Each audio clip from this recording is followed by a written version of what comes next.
আসলে খুব আশা নিয়ে এখন ক্যামেরার সামনে আসছি। যদি একজন ভালো মানুষ পাই, যদি আমার ভাগ্যটা এবার পরিবর্তন হয়, তাহলে আসলে খুব ভালো হয়। যারা চান যে একটা অসহায় গরিব মেয়েকে বিয়ে শাদী করব, আমরা যে কোনো জায়গায় হোক, জামাই যদি বিয়ের পর বিদেশে নিয়ে যেতে চায় আমার কোনো সমস্যা নাই, কিংবা সে যদি চায় যে তার গ্রামের বাড়ি কুমিল্লা হোক, তারপর নারায়ণগঞ্জ হোক বা যে কোনো জায়গায় হোক, সে আমাকে রাখুক, আমার কোনো সমস্যা নাই। বাংলাদেশের যে কোনো প্রান্তে আমি বিয়ে করতে রাজি আছি। আর আমি একজন সৎ, ইমানদার, 5 ওয়াক্ত নামাজ পড়ে এরকম একজন ভালো মানুষ চাই। তো দয়া করে আপনারা যে যারা ভালো মনে, যারা চান যে না অসহায়ের পাশে দাঁড়াবেন, তারাই শুধু নখ দিবেন। আর ভাই, আমি একজন দায়িত্ববান মানুষ চাই। আপনি আজকে বলবেন দায়িত্ব নিব, কালকে আপনি দায়িত্ব ছেড়ে চলে যাবেন, ভাই এরকম মানুষেরা নখ দিয়েন না ভাইয়াদের কাছে। আর এরকম মানুষেরা যে দরকার নাই আমার। আসসালামু আলাইকুম, ভালো থাকেন সবাই। আসসালামু আলাইকুম। আমি ক্যামেরার সামনে আজকে আসছি কারণ নিজের কিছু দুঃখের কথা শেয়ার করতে। আমার গ্রামের বাড়ি খুলনা।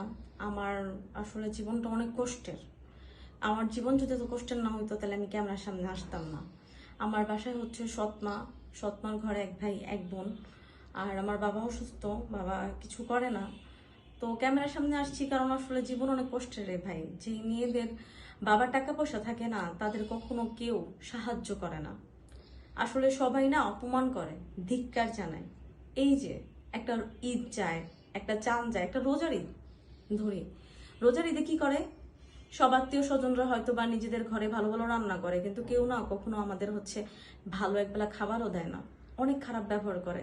যদি কখনো যাই কোনো আত্মীয়ের বাসায় ঈদের সময়, বলে কি এই যে চলে আসছে খাওয়ার জন্য।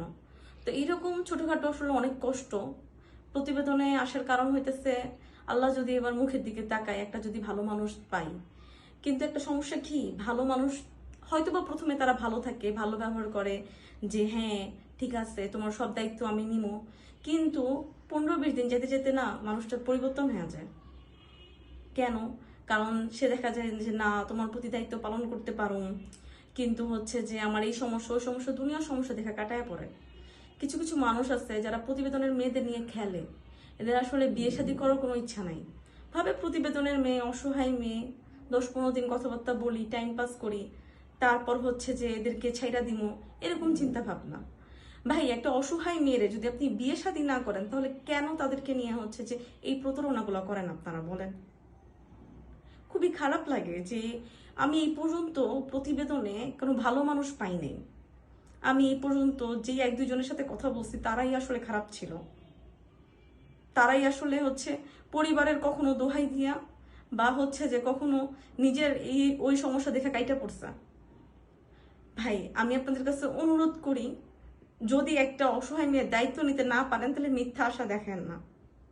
কারণ একটা মানুষের যখন দুনিয়াতে কেউ না থাকে, তখন এই আশাগুলো না খুব খারাপ হয়ে যায়।